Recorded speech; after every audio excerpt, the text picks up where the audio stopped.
দেখো 2023 এবং অ্যাসাইনমেন্টে আরও একটি প্রশ্ন আছে, যে প্রশ্নটা হচ্ছে এ 220 volt 970 RPM 100 ampere DC separately excited motor has an armature resistance of 0.05 ohm. আমি তোমাদের কি বলেছি, আর্মেচার রেজিস্ট্যান্সে তোমরা আর এ দ্বারা ডিনোট করে থাকো, and it is braked by plugging. আমি বলবো প্লাগিং জিনিসটা কি, তোমার চিন্তা করার কোনো দরকার নেই। From an initial speed of 1000 RPM আমাকে ক্যালকুলেট করতে হবে resistance to be placed armature circuit to limit breaking the current to the twice of the full load. মানে নর্মাল কন্ডিশনে ফুল লোডে যে কারেন্টের ভ্যালু ছিল সেটা যখন টুয়াইস হয়ে যাবে সেই সময় যে অ্যামাউন্ট অফ রেজিস্ট্যান্স আমাকে সার্কিটে ইনসার্ট করতে হবে তার ভ্যালু বার করতে হবে। এই ব্যাপারটা আমি ডিটেলসে বলবো। আর নেক্সট যেটা বার করতে হবে ব্রেকিং টর্ক, এবং আরেকটা যেটা বার করতে হবে torque when the speed has fallen to zero. তো এই অঙ্কটা সলভ করার জন্য তোমাদের রিকোয়ারমেন্ট কনসেপ্ট, যেটা আমি আগের ভিডিওতে বলেছি যে ডিসি সেপারেটলি এক্সাইটেড মোটর কেমন দেখতে হয়। দেখো ডিসি সেপারেটলি এক্সাইটেড মোটর এই জিনিসটা আমি তোমাদের বলেছি। দেখো ডিসি সেপারেটলি এক্সাইটেড মোটর কেমন হবে, এইখানে আর ফিল্ডটা আলাদাভাবে সেপারেটলি দেওয়া থাকবে, এখানে মোটর আর্মেচার আর এখানে ফিল্ড আলাদাভাবে সেপারেটলি দেওয়া আছে। এবং এর ক্ষেত্রে বলেছিলাম এখানে একটা ব্যাক ইএমএফ জেনারেট হবে যার ফর্মুলা হবে ইবি প্লাস আইএআরএ, তাই না? তো এই ছিল আগের কোশ্চেনে সেম অ্যান্সার, সেম কনসেপ্ট আমি তোমাদের ডিসকাশন করেছিলাম। এবার দেখো তাহলে তোমাকে এখানে যেটা জানতে হলো ব্যাক ইএমএফ সম্পর্কে, ব্যাক ইএমএফের ফর্মুলা তুমি জানো, আর তুমি ডিসি সেপারেটলি এক্সাইটেড মোটর কেমন দেখতে হয় সেটাও জানো। এবার প্লাগিং কি শুনে নাও। প্লাগিং হচ্ছে একটা ব্রেকিং মেথড। তুমি বলবে ব্রেকিং মেথড মানে কি? ব্রেকিং মেথড মানে মোটরটাকে অফ করার মেথড। তো এখানে প্লাগিংয়ের ক্ষেত্রে কি করা হয়, প্লাগিং মানে তোমার যে ধরো মোটরের মধ্য দিয়ে তো আর্মেচার কারেন্ট যাচ্ছে, তো আর্মেচার কারেন্টের ডাইরেকশানের উপর ডিপেন্ড করে মোটরের টর্ক অ্যাপ্লাই হয়। এবার তুমি যদি টর্কের ডাইরেকশানকে চেঞ্জ করে দাও, মানে তোমার টর্ক ইজ প্রপোর্শনাল টু হয় I armature current DC separately excited মোটরের জন্য, তাহলে টর্কের কারেন্টের ডাইরেকশান চেঞ্জ করলে অবভিয়াসলি টর্কের ডাইরেকশান চেঞ্জ হবে। তো প্লাগিং হচ্ছে সেটাই যে তুমি তোমার পোলারিটিটাকে, সাপ্লাইড ভোল্টেজের পোলারিটিটাকে রিভার্স করে দিলে, তার ফলে আর্মেচার কারেন্ট এখন উল্টো দিকে প্রবাহিত হচ্ছে, তার ফলে কী হচ্ছে, টর্ক নেগেটিভ টর্ক অ্যাপ্লাই হচ্ছে। তাহলে রোটরটা ঘুরতে চাইছে এইভাবে, তার উল্টো দিকে টর্ক অ্যাপ্লাই হচ্ছে, তাহলে ঘুরতে চাইছে উল্টো দিকে, তার উল্টো দিকে টর্ক অ্যাপ্লাই হলে কি হবে, আস্তে আস্তে মোটরটা বন্ধ হয়ে যাবে। So it is called a braking method and it is plugging method. তো রিভার্স পোলারিটি, আমরা ভোল্টেজ সাপ্লাই পোলারিটি চেঞ্জ করে দিচ্ছি। তাহলে এই হচ্ছে জিনিস, প্লাগিং তুমি বুঝলে। এবার বলেছে যে তোমার ফুল লোড ভ্যালুতে যে কারেন্টের ভ্যালুটা আছে সেটা টোয়াইস হয়ে যাবে, তার জন্য এই রেজিস্ট্যান্স, এমন একটা রেজিস্ট্যান্স ইনসার্ট করো যার ফলে এই জিনিসটা হবে।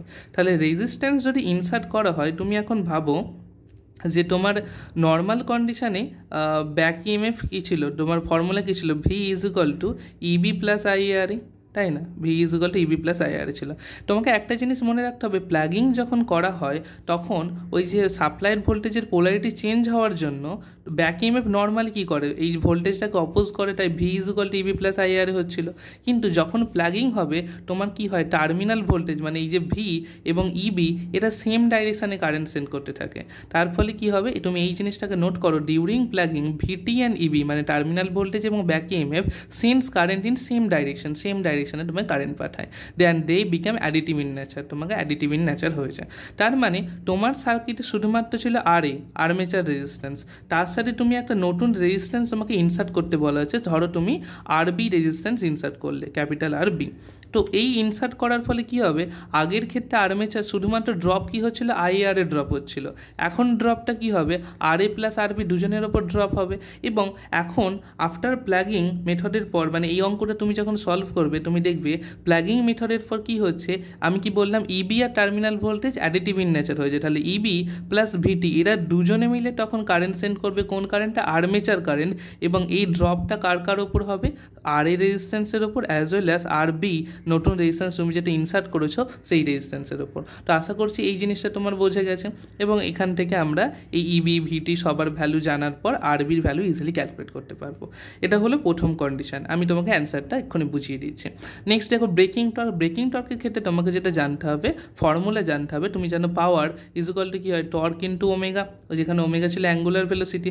তো এবং এই ওমেগার ভ্যালু হচ্ছে আবার 2πn/60। 2πn/60, যেখানে n হচ্ছে আমার সিনক্রোনাস স্পিড ns। বোঝা গেল? তো এই ফর্মুলাকে কাজে লাগিয়ে তুমি কিন্তু ইজিলি এখান থেকে ব্রেকিং টর্ক T = p/ω সেটা অ্যাপ্লাই করে কাজে লাগিয়ে ফেলতে পারবে। এবং P সমান কী হয়? P সমান তুমি ইলেকট্রিক্যাল পাওয়ার লিখতে পারো। ইলেকট্রিক্যাল পাওয়ার কী হয়? Voltage into current. এখানে ভোল্টেজ কি না, যে ইএমএফটা ইন্ডিউস হচ্ছে ইন্টু সেই কন্ডিশনে থাকা কারেন্টের ভ্যালু, তাহলে EBIA / ω করে তুমি কিন্তু ভ্যালুটা পেয়ে যাবে।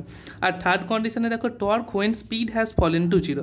এবার একটা জিনিস তোমাকে এই থার্ডের জন্য মনে রাখতে হবে যে যখন স্পিড 0 হয়ে যায়, সেই কন্ডিশনে কোনো রকম ব্যাক ইএমএফ জেনারেট হয় না, EB 0 হয়। স্পিড 0 হলেই সেখানে ব্যাক ইএমএফ 0 হয়। সেই কারণে তোমার ডিসি মোটরের ক্ষেত্রে স্টার্টারের প্রয়োজন হয় যখন ইনিশিয়ালি স্পিড 0 থাকে, তো তখন কোনো ব্যাক ইএমএফ জেনারেট হয় না, তাহলে EB তখন 0। তার মানে তখনকার ইকুয়েশন V = EB + IARA যেটা ছিল, সেখানে তো এখন আর এর বদলে কি আছে, আরবিও যোগ হয়ে আছে, ক্যাপিটাল আরবি, এবং তখন EB 0 হয়ে যাবে, এবং সেই কন্ডিশনের টার্মিনাল ভোল্টেজ IARA এগুলোর মাধ্যমে কিন্তু তুমি এখান থেকে টর্কটা বার করে ফেলতে পারবে এই ইকুয়েশনকে কাজে লাগিয়ে, আর একটা ইকুয়েশনকে কাজে লাগিয়ে। এবার সলিউশনটা তোমার কমপ্লিট দেখে নাও। দেখো, তো আমি প্রথমে লিখে নিয়েছি 220 ভোল্ট। প্রথম কন্ডিশনের স্পিড কত ছিল? 970 RPM, এবং সেকেন্ডে প্লাগিং করার পর স্পিড কত হয়েছে? 1000 RPM। তাহলে N1 970, N2 1000 RPM। এবং প্রথমে আর্মেচার, এই যে বলেছিলাম সেপারেটলি এক্সাইটেড মোটর হলে যে কারেন্টটা ইনপুটে যায়, মানে যে কারেন্টটা দেওয়া হয় সেটাই হচ্ছে তোমার আর্মেচার কারেন্ট, তাহলে আর্মেচার কারেন্টের ভ্যালু 100 অ্যাম্পিয়ার। এবং আর্মেচার রেজিস্ট্যান্সের ভ্যালু বলে দেওয়া আছে, দেখো 0.05 ওহম, 0.05 ওহম। তাহলে প্লাগিং মেথডে কি, তুমি এটা লিখে নাও, VT and EB sense the current in same direction. তুমি ধরে নাও আরবি রেজিস্ট্যান্স তুমি ইনসার্ট করেছো, তার ফলে তোমার ইকুয়েশন কি হয়ে যাচ্ছে?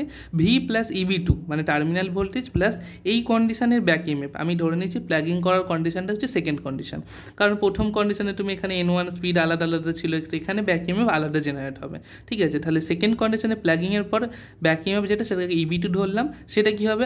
I ড্যাশ এখন কত কারেন্ট পাঠাচ্ছে?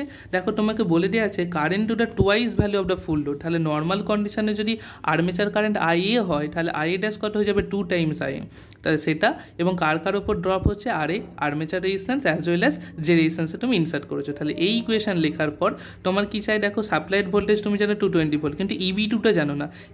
EB1 আর EB2 জানা থাকলে N1 N2 জানা আছে, তাহলে তুমি E ভ্যারিজাস N সেই ফর্মুলা দিয়ে আগের অঙ্কের মতো করে ফেলতে পারবে। তুমি প্রথম কন্ডিশনে EB1 বার করে নাও না, V - IARA। V এর ভ্যালু জানো 220, I এর ভ্যালু নর্মাল কন্ডিশনে কত হয়? 100 অ্যাম্পিয়ার দেওয়া আছে, আর এর আর্মেচার রেজিস্ট্যান্স দেওয়া আছে, তাহলে এখান থেকে EB1 পেয়ে গেলে। তোমার N1 N2 জানা আছে 970 আর 1000, তাহলে সেটাকে বুঝিয়ে তুমি এখান থেকে EB2 পেয়ে গেলে। তাহলে দেখো এই ইকুয়েশনে তোমার এখন V জানা, তুমি EB2 পেয়ে গেছো, তোমার I ড্যাশ পেয়ে গেছো 2 টাইমস I, মানে যেটা 200 অ্যাম্পিয়ার হয়ে যাবে। আর এই তোমার জানা আর্মেচার রেজিস্ট্যান্স কত? 0.05 ওহম। তাহলে এখান থেকে RB ক্যালকুলেট করে ফেললাম 2.1582 ওহম। এবার দেখো ব্রেকিং টর্ক তোমাদের বলেই দিয়েছিলাম, পাওয়ার = হয় টর্ক ইন্টু ওমেগা, আবার টর্ক সমান কী হয়ে যাবে? Power by omega. এই পাওয়ার কি? ইলেকট্রিক্যাল পাওয়ার তুমি নিতে পারো। ইলেকট্রিক্যাল পাওয়ার মানে কি? এই কন্ডিশনে তৈরি হওয়া back EMF into armature current. Armature current দেখো এখন ডবল হয়ে গেছে, কারণ তোমাকে ফার্স্ট কোশ্চেনেই বলে দিয়েছে কারেন্টের ভ্যালুটা twice of the full load value হচ্ছে, ঠিক আছে। তাহলে সেই কারণে কি হচ্ছে দেখো, তোমার এইখানে আমি যেটা লিখেছি I এর ড্যাশকে নিয়েছি, I ড্যাশ মানে 2 টাইমস I, মানে 2 × 100, এই যে 100 আর এখানে 2 × 100, এই জিনিসটা কিন্তু একসাথে হবে, বা 200 তুমি একবারে লিখতে পারো। আর এখানে ওমেগা সমান কি পড়েছিলাম? 2πn/60, সেটা বসিয়ে দাও, এখান থেকে তুমি কিন্তু টর্ক পেয়ে যাবে, এবং টর্কের ইউনিট কি হয়? Newton metre. এবার নেক্সট চলে এসো, তোমাকে নেক্সট যেটা চাইছে যে torque when speed has fallen to 0। তাহলে স্পিড যদি 0-তে ফল করে, তোমাদের বলেছিলাম সেখানে কোনো রকম ব্যাক ইএমএফ জেনারেট হবে না। তাহলে এখন ফর্মুলা কি তোমার ছিল? V = EB + IARA ছিল। এখন EB তো 0, আর এখন I এর জায়গায় কি হয়ে যাচ্ছে? সেকেন্ড কন্ডিশনে আর্মেচার কারেন্ট মানে IA2 মানে 200 অ্যাম্পিয়ার যেটা, সেটা। আচ্ছা, এবং RA RB দুজনের ওপর ড্রপ হচ্ছে। তাহলে দেখো এই কন্ডিশন থেকে তুমি কিন্তু সেকেন্ড কন্ডিশনের IA2 এর ভ্যালু পেয়ে যাবে। V supplied voltage 220, RA RB বসালাম, সেখান থেকে দেখো IA2 আমি এই কন্ডিশনের কারেন্টটা জানতে চাইছি। অ্যাকচুয়ালি দেখো মানে এই টর্কটা যখন অ্যাপ্লাই হচ্ছে, তখন এই কন্ডিশনগুলোকে আবার ফার্স্ট কন্ডিশন ধরতে হচ্ছে। তাহলে এই কন্ডিশনের টর্কে তোমার 423 তুমি যেটা পেয়েছো। এই কন্ডিশনে আর্মেচার কারেন্ট কি 200 অ্যাম্পিয়ার, যেটা আগে থেকে ইউজ হয়ে আসছে।